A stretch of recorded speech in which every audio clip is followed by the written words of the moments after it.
İneği ölür, kalbasaya verir. Burada hər iki tərəf günah qazanır. Həm inəyi satan, həm inəyi alan. Hər ikisi haram qazanır. Həm inəyi alan, həm inəyi satan. Hər ikisi cəmaatı aldadır. Həm inəyi satan, həm inəyi alan.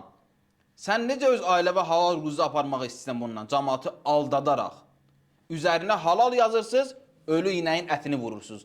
Üzərinə halal yazırsınız, donuz əti vurursunuz. Üzərinə halal yazıb televiziyalarda reklam edirsiniz. Pul qazanırsınız bundan. Amma cəmaat elə bilir ki, sağlam bir heyvanı kəsirsiniz. Şəriətin əsasında kəsirsiniz. İslami qayda ilə kəsirsiniz. Sən özün razı olarsan ki, ölü bir heyvanın ətindən yesən. Niyə cəmaatı bunu satırsan? Cəmaatı aldadırsan. 100 manat, 200 manatı satıb haram qazanc ailəvə aparırsan.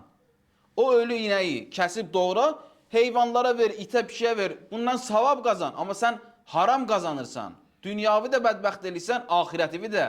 Sonra da deyirik ki, xəstəliklər niyə çoxalıb? Bəli, elə bu qidalara görə çoxalıb. Ölü inəyi, xəstə inəyi satırlar halal adı ilə. Donuz əti vururlar. Bunlar hamısı ziyanlı şeylərdir, haram şeylərdir.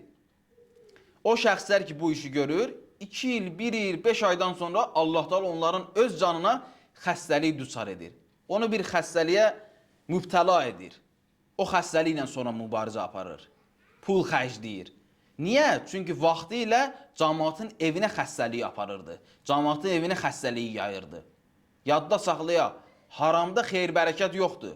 Haramla məşğul olsan, Allah başına bəla nazil edəcək. Ailəndən, özündən xeyir-bərəkəti aparacaq. Çünki sən o haram qazanla evə güya ruzi aparırsan. Amma bilmirsən ki, haram qazanıb özü, ailəvi, övladını bədbəxt edirsən.